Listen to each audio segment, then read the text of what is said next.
کو بھی ہم اپریشیٹ کرنے لگتے ہیں. یہی ظاہر نگاہ ہونا ہے.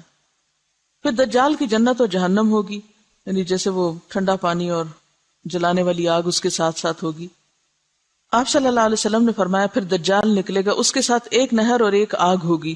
جو شخص اس کی آگ میں داخل ہوا اس کے لیے اجر و ثواب واجب ہو گیا اور اس کے گناہ معاف کر دیے گئے، اور جو شخص اس کی نہر میں داخل ہوا اس پہ گناہ لاد دیے گئے اور اس کا اجر مٹا دیا گیا. یعنی اس سے پہلے اگر اس نے کوئی نیک کام کیے بھی تھے تو ختم ہو جائیں گے. دجال سے بچنے کے لیے لوگ پہاڑوں پہ چلے جائیں گے.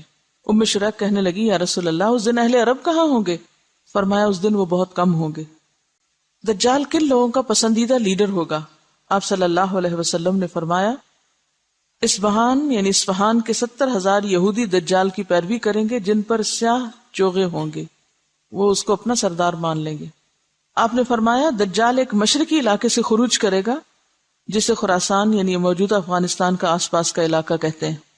اس دجال کی پیروی کچھ ایسی قومیں کریں گی جن کے چہرے کوٹی ہوئی ڈھالوں کی طرح چپٹے یا طے برطے ڈھالوں جیسے ہوں گے.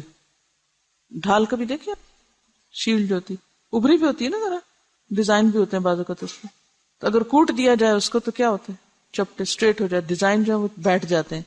تو آپ نے کیا فرمایا کہ دجال کی پیروی ایسی قومیں کریں گی جن کے چہرے کوٹی ہوئی ڈھالوں کی طرح چپٹے ہوں گے. دجال بیت اللہ اور بیت المقدس میں داخل نہیں ہو سکتا. حضرت انس بن مالک سے روایت ہے اللہ کے رسول صلی اللہ علیہ وسلم نے فرمایا مکہ اور مدینہ کے سوا ہر شہر کو دجال روندے گا، کوئی شہر نہیں بچے گا. مکہ اور مدینہ کے آس پاس فرشتے یعنی گارڈ کر رہے ہوں گے اس کو اور وہ داخل نہ ہو سکے گا. مدینہ کی زمین 3 مرتبہ کانپے گی دجال کے خروج کے بعد، جس سے ایک ایک کافر منافق اللہ تعالیٰ وہاں سے نکال کے باہر پھینک دے گا. یعنی پھر وہ سب بھاگ جائیں گے، مدینہ سے ہی بھاگ جائیں گے اور باہر جا کے پھر ظاہر دجال کے فتنے کا شکار ہوں گے. اللہ کے رسول صلی اللہ علیہ وسلم نے فرمایا دجال مرقنات مدینہ کے قریب ایک وادی ہے، اس کی دلدلی زمین پر پڑاؤ کرے گا تو سب سے زیادہ عورتیں اس کی طرف نکلیں گی، یہاں تک کہ آدمی اپنی بیوی، ماں، بہن، بیٹی، چچی، پھپھی وغیرہ کے پاس جائے گا اور انہیں رسیوں سے باندھے گا کہ مبادا وہ دجال سے نہ جا ملیں. ضعیف الاعتقاد ہوتی ہے نا عورتیں. دجال خدائی کا دعویٰ کرے گا، اسی لیے پیچھے والی حدیثوں میں آتا ہے کہ رب کانا نہیں، رب ایسا نہیں، رب ایسا نہیں. دجال اور اس کا لشکر ہلاک ہو جائے گا.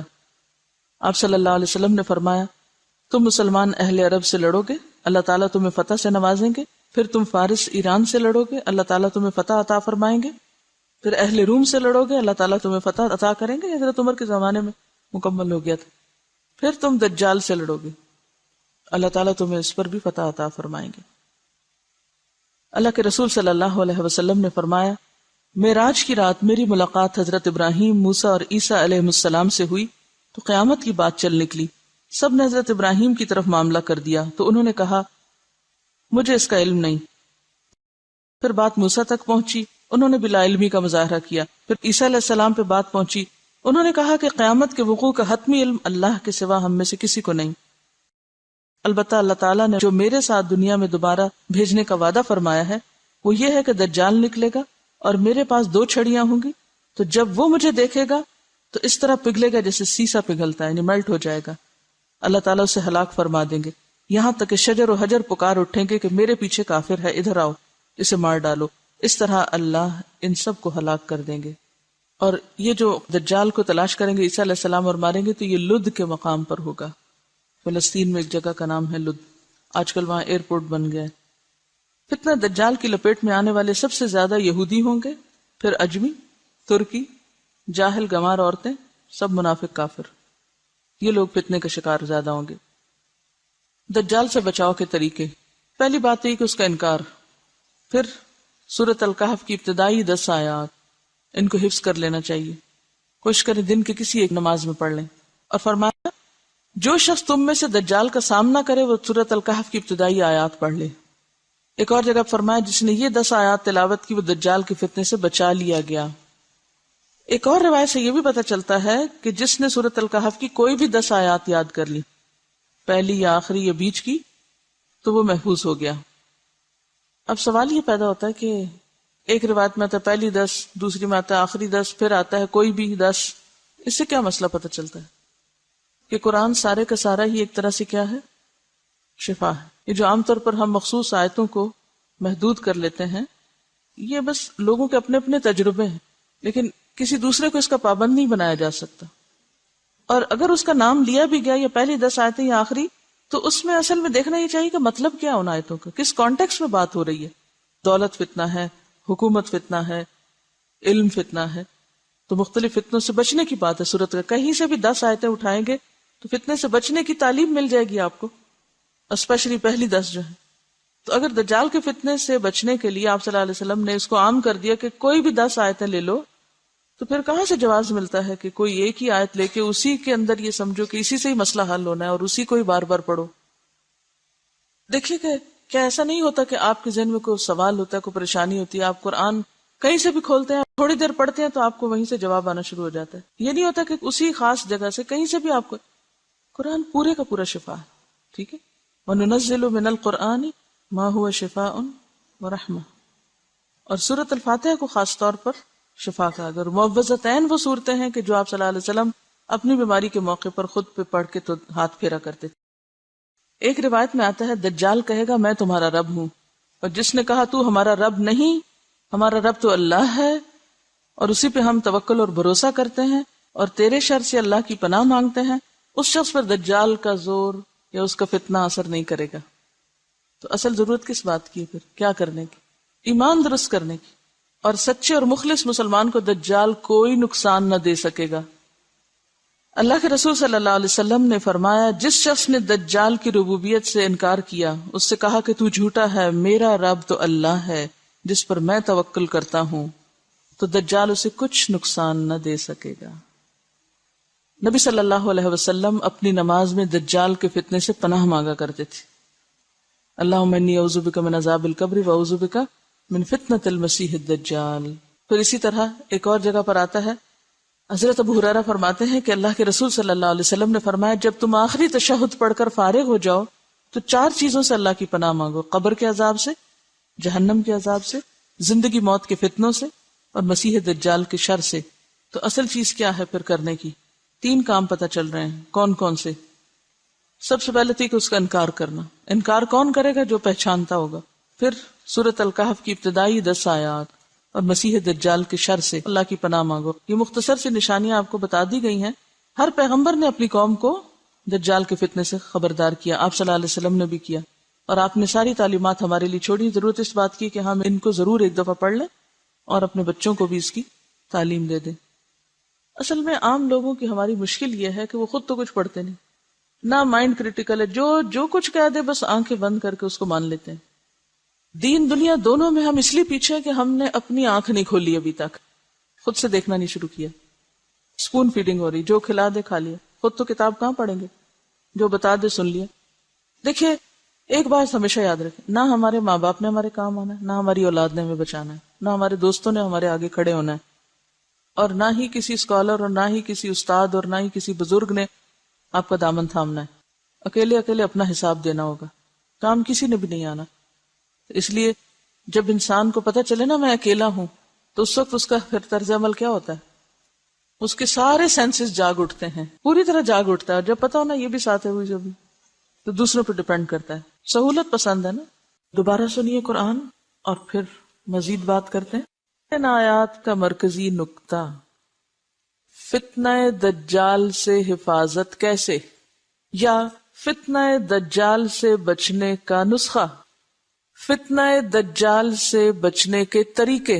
ہمارے پیارے رسول صلی اللہ علیہ وسلم نے کہ دیکھو لوگوں، دنیا میں ایک بہت بڑی مصیبت آنے والی، جن کو تو علم ہے کہ دجال کیا چیز ہے، وہ تو اس سے بچنے کے لیے ان آیات کو بس یوں پکڑ لیں گے. اچھا یہ بچانے والی آیتیں، کوئی جنتر منتر نہیں دیا جا رہا، اس میں وہ نسخہ بتایا جا رہا ہے، وہ طریقے بتائے جا رہے ہیں.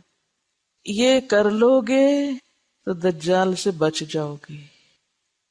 دجال تو ایمان کا دشمن ہے، اس کے سامنے ایمان بچانا مشکل ہوگا. ٹھیک ہے. اب ہم میں سے کچھ لوگ نسخہ لے کے ڈاکٹر کا تو کیا کرتے ہیں، وہ پانی کی بوتل میں ڈال کے اس کو ہلا جلا کے پی لیتے ہیں. ہم نے قرآن کے نسخوں کو تعویذ سمجھا ہے اور ایسی آیات کو کس طرح لیتے ہیں؟ یہ آیت فلاں بیماری سے بچانے والی ہے، یہ آیت فلاں کام نکلوانے والی ہے، لہٰذا کیا کرو، 1000 دفعہ یہ آیت پڑھ لو۔ کیا آپ صلی اللہ علیہ وسلم کے قول کا مطلب یہی تھا کہ یہ 10 آیتیں رٹ کے 1000 دفعہ پڑھ لیا کرو، دجال تمہیں کچھ نہیں کہے گا؟ اس طرح کرنا ہوگا ہمیں؟ پھر کیا کرنا ہوگا؟ جو یہ آیتیں بتا رہی ہیں وہ کرنا ہوگا، ٹھیک ہے؟ اب آپ دیکھیے کیا کیا آ رہا ہے اس میں جو ہمیں کرنے کی ضرورت ہے۔ سب سے پہلے الحمد للہ الذی انزل علی عبدہ الکتاب ولم یجعل لہ عوجا، تعریف اللہ کے لیے ہے جس نے اپنے بندے پر یہ کتاب نازل کی اور اس میں کوئی ٹیڑھ نہیں رکھی۔ یہاں صرف یہ نہیں کہا گیا لا ریب فیہ، اس سے زیادہ فورسفل انداز ہے وَلَمْ يَجْعَلْ لَهُ عِوَجًا، کہ اس میں کوئی چیز ٹیڑھی نہیں، کوئی بھی کجی نہیں، کوئی بھی ایسی بات نہیں کہ جو انسان کو مس لیڈ کرے یا غلط رستے پہ لے جائے۔ قرآن کی یہ تعریف یہاں کیوں کی گئی؟ تاکہ اس کو مضبوط تھام لیا جائے، اس پر پورا پورا یقین کر لیا جائے، اس پر پوری طرح اطمینان رکھا جائے کہ فتنوں سے نجات کا راستہ اسی کے اندر ہے۔ پہلی آیت یہ سبق یاد کرا رہی ہے، دجال کے فتنے سے محفوظ رہنے کے لیے سب سے پہلے کیا کرنا ہوگا؟ اس کتاب کو یقین کے ساتھ، شک و شبہ کے بغیر، پوری طرح شرح صدر کے ساتھ اس کو تھامنا ہوگا، لینا ہوگا۔ صرف خود نہیں، قیمن، بالکل درست مضبوط بات کہنے والی ہے یہ کتاب۔ کیوں آئی ہے؟ لِيُنذِرَ بَأْسًا شَدِيدًا مِن لَدُنْ، تاکہ اللہ کے ہاں جو سخت عذاب ہے اس سے لوگوں کو خبردار کیا جائے۔ پھر کیا کرنا ہوگا اس کتاب کے ساتھ؟ یہ کتاب کیوں آئی ہے؟ یہ کیوں درست ہے؟ یہ کیوں کجی سے پاک ہے؟ تاکہ کیا کیا جائے؟ لوگوں کو خبردار کیا جائے۔ کس سے؟ شدید عذاب سے۔ کہاں ہے وہ عذاب؟ اللہ کے پاس۔ وَيُبَشِّرَ الْمُؤْمِنِينَ الَّذِينَ يَعْمَلُونَ الصَّالِحَاتِ، اور خوشخبری دے ان مومنوں کو جو اچھے کام کرتے ہیں، أَنَّ لَهُمْ أَجْرًا حَسَنًا، کہ ان کے لیے بہترین اجر ہے۔ کہاں؟ اللہ کے پاس۔ دنیا کے اجر کی بات یہاں نہیں کی جا رہی، اسی لیے مَاكِثِينَ فِيهِ أَبَدًا، جس میں وہ ہمیشہ رہیں گے، ہمیشہ۔ پھر کیوں آئی ہے یہ کتاب؟ تیسرا مقصد، نمبر 1، لِيُنذِرَ بَأْسًا شَدِيدًا، یہ کس کے لیے؟ پوری انسانیت کے لیے۔ دوسری بات خوشخبری کس کے لیے؟ اہل ایمان کے لیے۔ تیسری بات پھر خبردار کرنا کس کو؟ وَيُنذِرَ الَّذِينَ قَالُوا اتَّخَذَ اللَّهُ وَلَدًا، خبردار کرے ان لوگوں کو جنہوں نے کہا کہ اللہ نے ایک بیٹا بنا لیا ہے۔ اس وقت آپ دیکھیے کہ دنیا میں جتنے فتنے برپا ہو رہے ہیں بڑے بڑے، ان کے پیچھے کن دو مذاہب کی باہم چپکلش ہے، کن دو مذاہب کا باہم ٹکراؤ ہے۔ اس وقت آپ دیکھیے کہ اگر آپ تھوڑی بہت بھی دنیا کے حالات سے واقفیت رکھتے ہوں، کیا نظر آتا ہے؟ وہ لوگ جو یہ نظریہ رکھتے ہیں کہ اللہ کا ایک بیٹا ہے اور وہ بیٹا ہم کو نجات دلا دے گا آخرت میں، اور وہ جو توحید خالص پر یقین رکھتے ہیں، ان دو گروہوں کا باہم ٹکراؤ ہے۔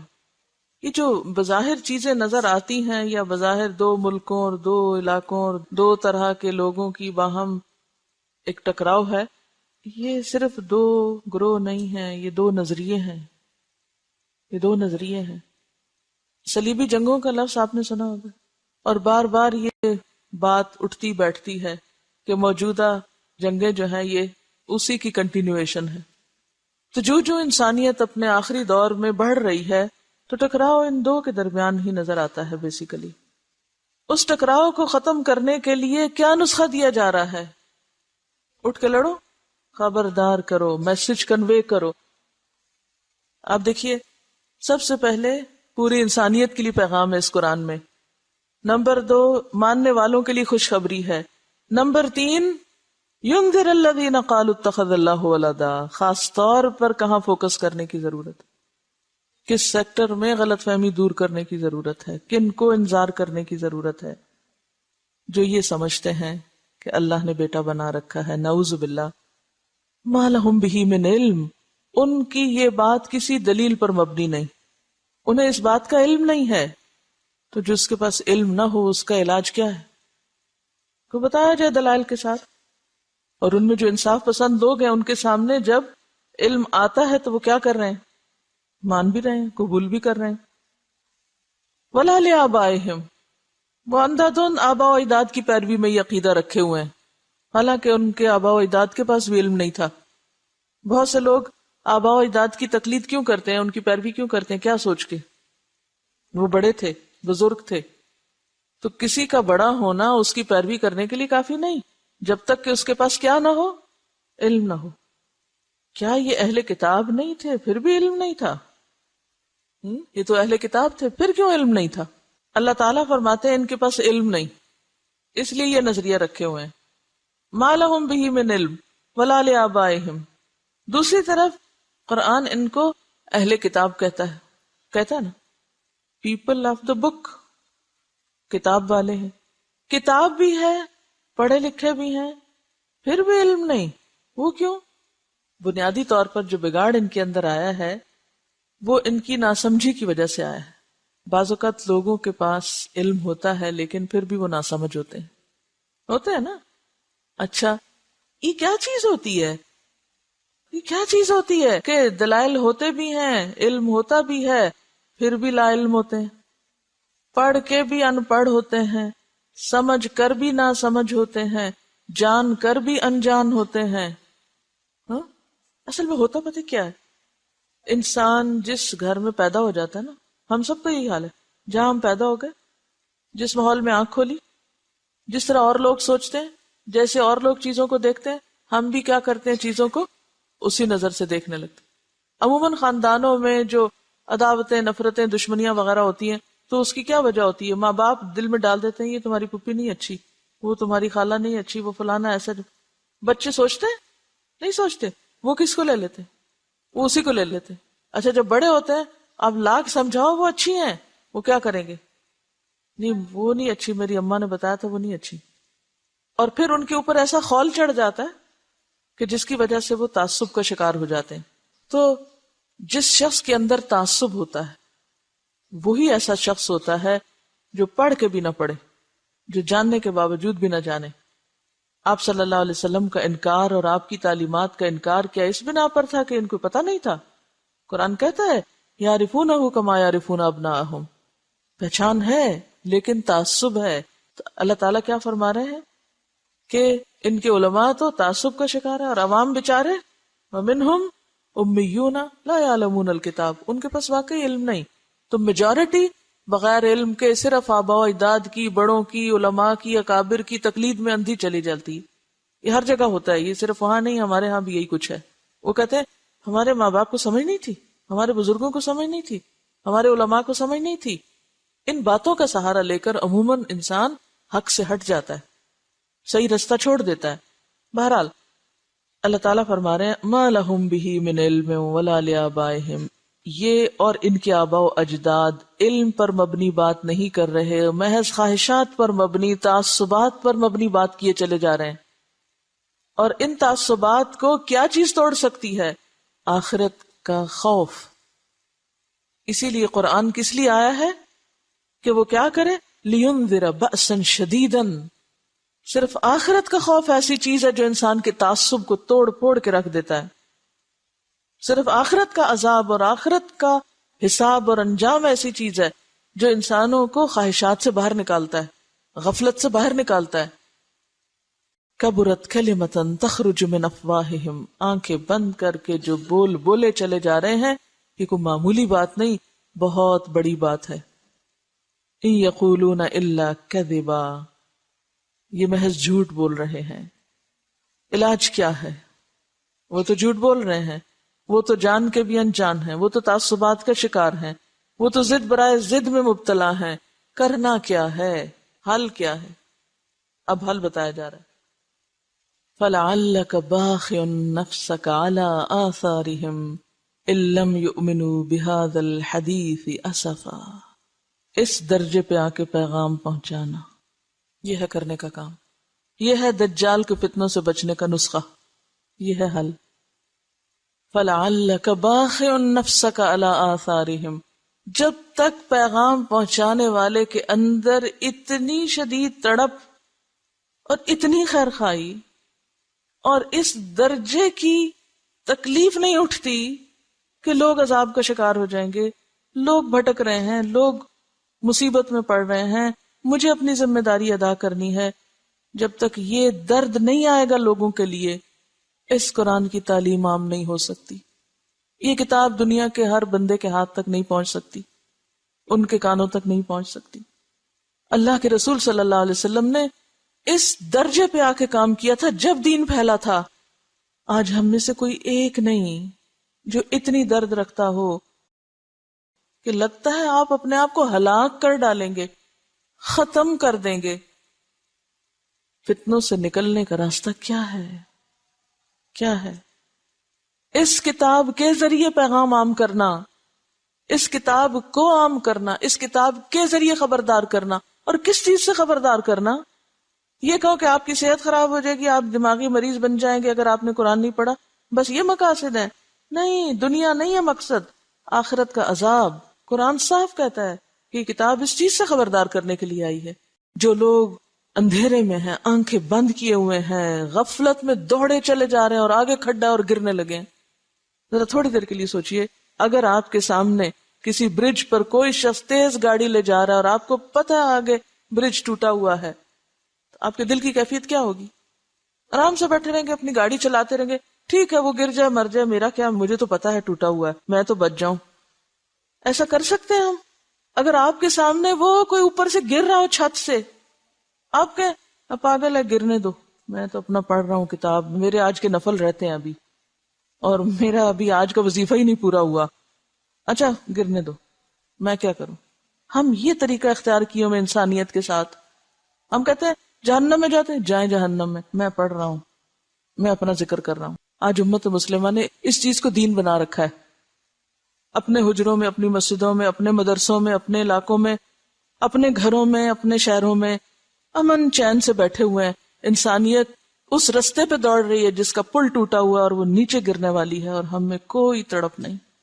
آپ کے سامنے کوئی بچہ کنویں میں جا گرے، کچھ نہیں ہوگا آپ کو، لیکن ہم نے آخرت اس جہنم کے گڑھے کو کنویں سے بھی کم چیز سمجھا ہوا ہے کہ لوگ اپنے غلط عقائد، غلط اعمال، غلط اخلاق کی وجہ سے اس میں گرتے چلے جائیں، ہمارے دل میں کوئی درد ہی نہ اٹھے اور نہ کوئی اٹھتی ہے، اور اگر کوئی اٹھنے لگے تو کہیں اتنے بھی ٹو مچ نہیں کرو، تھوڑا تھوڑا کرو، کیا ہوا؟ کیونکہ ہم نے اس دنیا کو گھر بنا لیا نا، ہم سمجھتے ہیں ساری کامیابی یہاں کی کامیابی، وہ بھول گئے ہیں کہ وہاں بھی کچھ پوچھ گچھ ہوگی۔ ہمیں اپنے گھر والوں سے محبت ہے، اگر ہمارے گھر والوں میں سے خدا نہ خواستہ کسی کو چھوٹا سا بھی کوئی نقصان ہو جائے، ان کا ایکسیڈنٹ ہو جائے، آپ یہاں بیٹھے ہوئے ہیں، اتنے میں کوئی آ کے آپ کو بتاتا ہے تمہیں پتہ ہے وہ تمہارا بھائی ایکسیڈنٹ میں فوت ہو گیا، کیسی تکلیف اٹھے گی؟ میرا بھائی، سب کچھ چھوڑ چھاڑ کے کیا کریں گے؟ کہیں اچھا میں نے ابھی لنچ نہیں کیا، ذرا ٹھہر جاؤ، میں ذرا یہ بھی کر لوں اور میں وہ بھی کر لوں، کریں گے؟ کیوں؟ اس لیے کہ بھائی سے محبت ہے، انسانوں سے محبت نہیں ہے، سب جھوٹے دعوے ہیں ہمیں انسانوں سے محبت ہے۔ اگر آپ کو انسانوں سے محبت ہو نا، آپ نے دیکھ کے آپ کے اندر سے ہوکے اٹھے اور آپ کو چین نہ آئے کہیں، ہمیں کوئی محبت نہیں انسانوں سے، اسی لیے تو چھوٹی چھوٹی بات پہ جھگڑنے بیٹھ جاتے ہیں، چھوٹی چھوٹی باتوں پہ غیر ضروری چیزوں میں جا پھنستے اور الجھتے ہیں۔ جو کرنے کا کام ہے وہ آنکھوں سے اوجھل ہے، وہ اپنی رعایت کے مطابق کرنا چاہتے ہیں، پھر کہتے ہیں یا اللہ وہ ہم 10 آیتیں پڑھ لیں گے نا، آپ ہمیں فتنہ سے بچا لینا۔ یہ دجال کا فتنہ تو سارے شہر میں آگ لگنے سے بڑا فتنہ ہے۔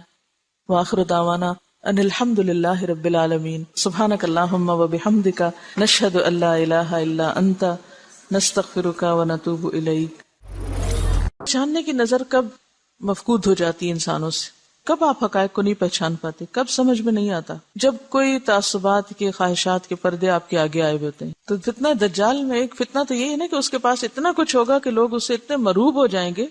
آج بھی تو کیا ہوتا ہے، جس کے پاس چند ایک چیزیں کچھ ہوں تو ہم مروب ہو جاتے ہیں، جب مروب ہوتے ہیں تو ہمیں اس کی غلطی بھی غلطی نظر نہیں آتی، اس کی غلطیوں کو بھی ہم اپریشیٹ کرنے لگتے ہیں۔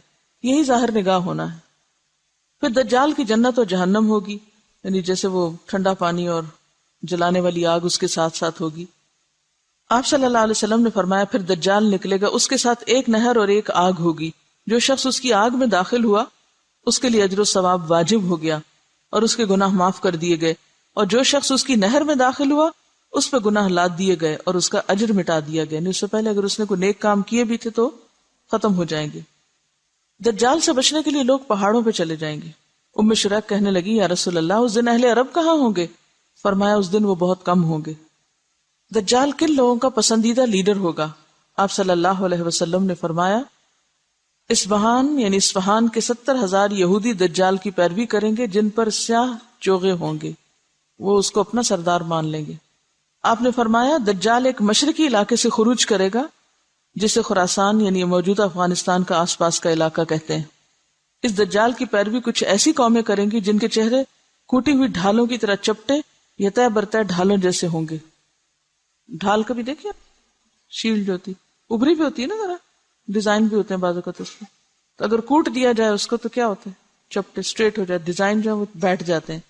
تو آپ نے کیا فرمایا کہ دجال کی پیروی ایسی قومیں کریں گی جن کے چہرے کوٹی ہوئی ڈھالوں کی طرح چپٹے ہوں گے. دجال بیت اللہ اور بیت المقدس میں داخل نہیں ہو سکتا. حضرت انس بن مالک سے روایت ہے اللہ کے رسول صلی اللہ علیہ وسلم نے فرمایا مکہ اور مدینہ کے سوا ہر شہر کو دجال روندے گا، کوئی شہر نہیں بچے گا. مکہ اور مدینہ کے آس پاس فرشتے یعنی گارڈ کر رہے ہوں گے اس کو اور وہ داخل نہ ہو سکے گا. مدینہ کی زمین 3 مرتبہ کانپے گی دجال کے خروج کے بعد، جس سے ایک ایک کافر منافق اللہ تعالیٰ وہاں سے نکال کے باہر پھینک دے گا. یعنی پھر وہ سب بھاگ جائیں گے، مدینہ سے ہی بھاگ جائیں گے اور باہر جا کے پھر ظاہر ہے دجال کے فتنے کا شکار ہوں گے. اللہ کے رسول صلی اللہ علیہ وسلم نے فرمایا دجال مرقنات مدینہ کے قریب ایک وادی ہے، اس کی دلدلی زمین پر پڑاؤ کرے گا تو سب سے زیادہ عورتیں اس کی طرف نکلیں گی، یہاں تک کہ آدمی اپنی بیوی، ماں، بہن، بیٹی، چچی، پھپھی وغیرہ کے پاس جائے گا اور انہیں رسیوں سے باندھے گا کہ مبادہ وہ دجال سے نہ جا ملیں. ضعیف الاعتقاد ہوتی ہے نا عورتیں. دجال خدائی کا دعویٰ کرے گا، اسی لیے پیچھے والی حدیثوں میں آتا ہے کہ رب کانا نہیں، رب ایسا نہیں، رب ایسا نہیں. دجال اور اس کا لشکر ہلاک ہو جائے گا. آپ صلی اللہ علیہ وسلم نے فرمایا تم مسلمان اہل عرب سے لڑو گے، اللہ تعالیٰ تمہیں فتح سے نوازیں گے. پھر تم فارس ایران سے لڑو گے، اللہ تعالیٰ تمہیں فتح عطا فرمائیں گے. پھر اہل روم سے لڑو گے، اللہ تعالیٰ تمہیں فتح عطا کریں گے. حضرت عمر کے زمانے میں مکمل ہو گیا تھا. پھر تم دجال سے لڑو گے، اللہ تعالیٰ تمہیں اس پر بھی فتح عطا فرمائیں گے.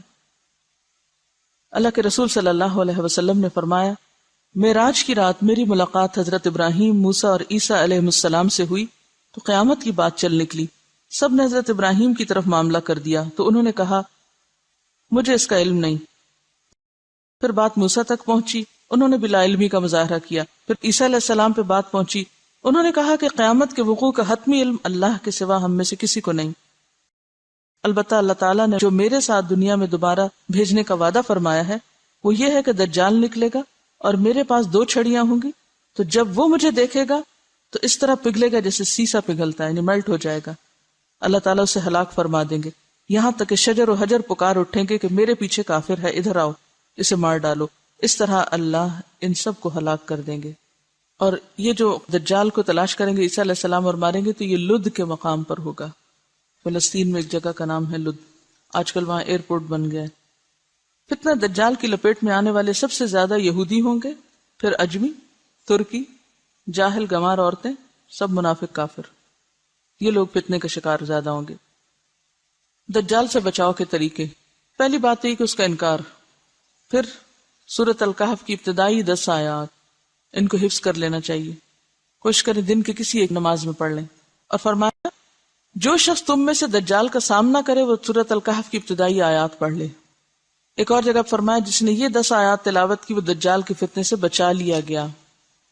ایک اور روایت سے یہ بھی پتہ چلتا ہے کہ جس نے سورۃ الکہف کی کوئی بھی 10 آیات یاد کر لی، پہلی یا آخری یا بیچ کی، تو وہ محفوظ ہو گیا.